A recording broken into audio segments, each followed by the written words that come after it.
considerar que los tecitos y los medicamentos tradicionales podrían tratar a niños con contagios del COVID-19. Así fue como lo dijo. Es tan solo con test, no estoy señalando que es así de sencillo, con test, con paracetamol, con un medicamento que es muy benéfico para eso y que no es agresivo en otros tejidos, y desde luego la fluidez del medio caliente que esté, lo que se usan las mamás, el Vaporru y todas esas cosas que parecen ser intrascendentes. Quizá la recomendación no está tan alejada de la realidad, pero viniendo del secretario de Salud Federal, pues sí, como que nos brinca un poquitito. Pero vámonos a la mesa de análisis directamente con la doctora Fernanda Carral, socia de Médicos Internistas. Muchísimas gracias por estar con nosotros, doctora. Muchas gracias a ustedes por tenerme de regreso. Y el doctor Mauricio Rodríguez, vocero de la Comisión de COVID-19 de la Universidad Nacional Autónoma de México y profesor de la Facultad de Medicina. Doctor, muy buena tarde, gracias por estar con nosotros. Hola Alberto, Fernanda, muy buenas tardes, saludos al auditorio. Doctora Fernanda, yo no quisiera dejar pasar esta recomendación que hace el mismísimo secretario de Salud con la posibilidad de que los niños se contagien ahora con esta variante Omicron. ¿Cómo la ve? Yo creo que es muy complejo dar una recomendación tan amplia. Creo que sí es necesario tomar en cuenta los casos individualmente, como habrá niños que cursen asintomáticos a síntomas leves, pues también habrá niños que puedan llegarse a complicar un poco. Pues yo no podría generalizar de esa forma el tratamiento. Exactamente. Doctor Mauricio, el COVID nos ha enseñado que le pega de una manera a algunas personas y a otras de otra. A unos no les hace nada y a los que veíamos saludables los golpea e incluso les provoca la muerte. ¿Cómo tomar este tipo de declaraciones del secretario de Salud? Sí, además hemos visto, a lo largo de la epidemia, hemos visto dos fenómenos que no teníamos idea del tamaño, ¿no? Uno era el peso de las comorbilidades, ¿no? O sea, lo que implica tener enfermedades predisponentes. Y lo otro, la importancia de una adecuada respuesta a la situación. Hay gente que no se sabe diagnosticar, que no puede diagnosticarse. Hay muchos tratamientos que se van dando mal, mucho uso de medicamentos innecesarios, poca estandarización y poca aplicación de las guías de práctica clínica en general. Cada quien maneja a los pacientes ahora sí que como quiere, como puede. Muchos pacientes no van a la consulta. Hace poco la ENSANUD revelaba unos datos alarmantes de 4 de cada 10 personas con COVID no buscaron atención médica. Y luego la automedicación y el retraso en la atención y la no identificación de los datos de alarma. Entonces, pues eso hace muy, muy difícil manejar la situación. Si tienes muchos pacientes al mismo tiempo, pues eso se multiplica y empieza a haber problemas por todos lados. Doctora Fernanda, y sobre todo porque hay el desconocimiento. Hay personas que identifican muy bien su comorbilidad, pero hay otras que no. Hay otras que se sienten saludables, les da COVID y les dan secuelas terribles que les pueden crear hasta trombosis y llevarlos a la muerte. Es un caso que reportamos recientemente aquí en nuestro espacio. Pues sí, desgraciadamente México no se caracteriza por ser un país líder en la medicina preventiva, en los chequeos anuales, en asistir al doctor con regularidad, justamente para diagnosticar todas estas enfermedades que en un inicio parecen silenciosas y que aparecen ya en estadios avanzados causando grandes estragos, no solamente con el COVID, sino a pesar de supuestamente llevar una vida sana.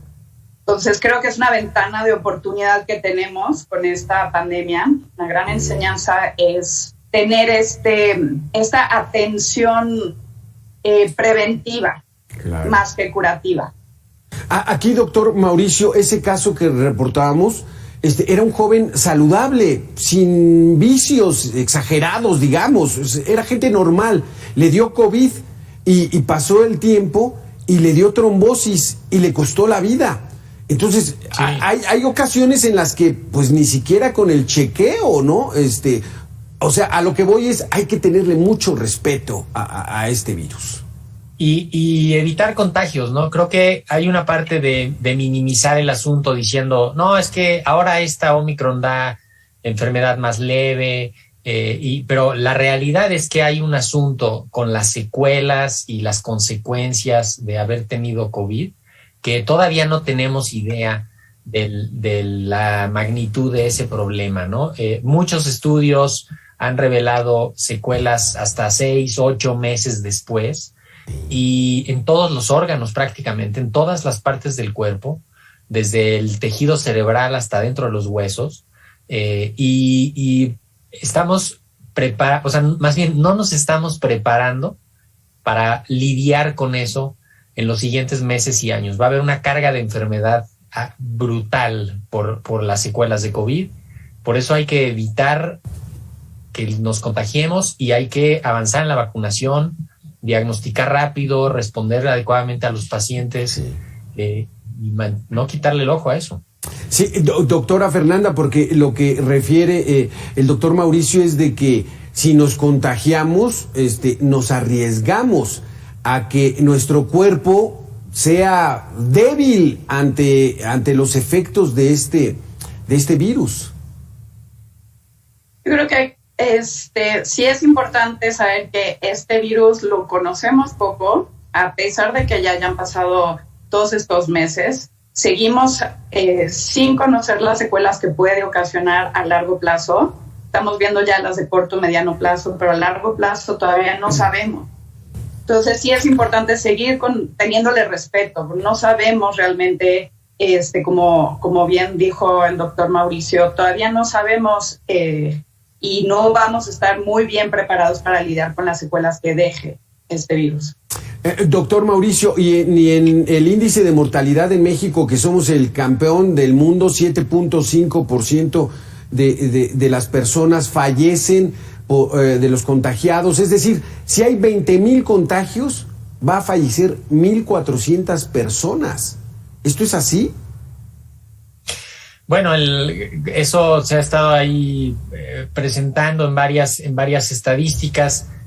Varía mucho dentro de, digamos, ya dentro del país. Hay una variación muy importante entre instituciones, entre estados, y los mismos datos del diagnóstico hacen que eso sea también una cifra para ver digamos que con cierta cautela, porque en otros países el hecho de estar diagnosticando y haciendo muchísimas pruebas eleva el número de casos que vas a tener. Sí. Entonces la proporción de las defunciones se va a diluir un poco.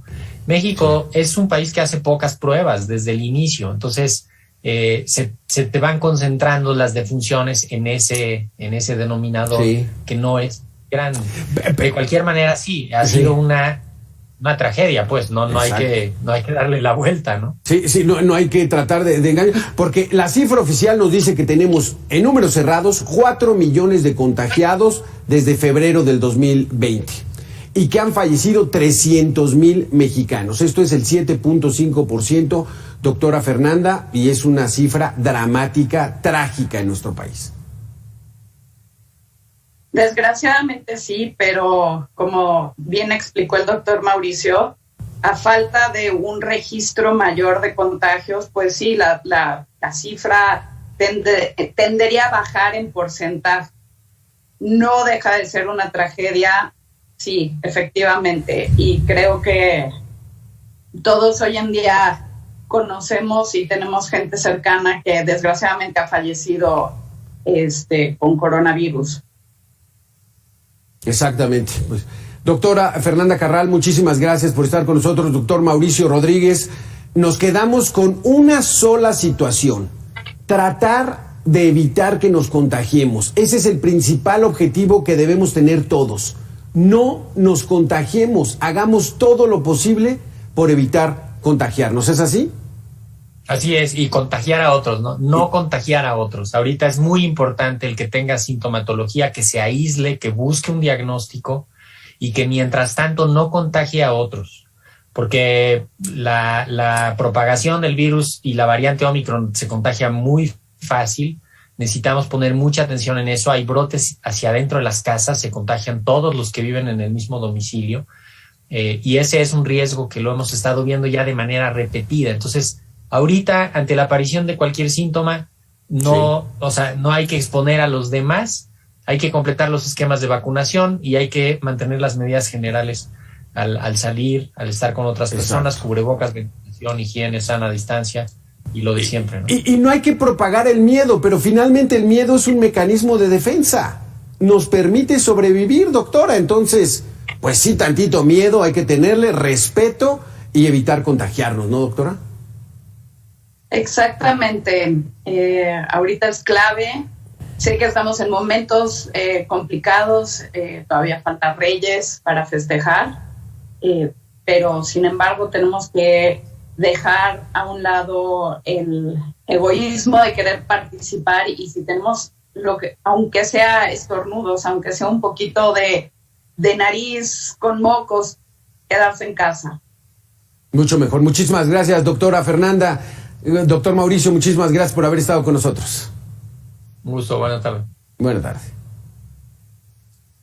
En Baja California Sur también hay aumento de contagios. Luis Cerejón, nos tienes el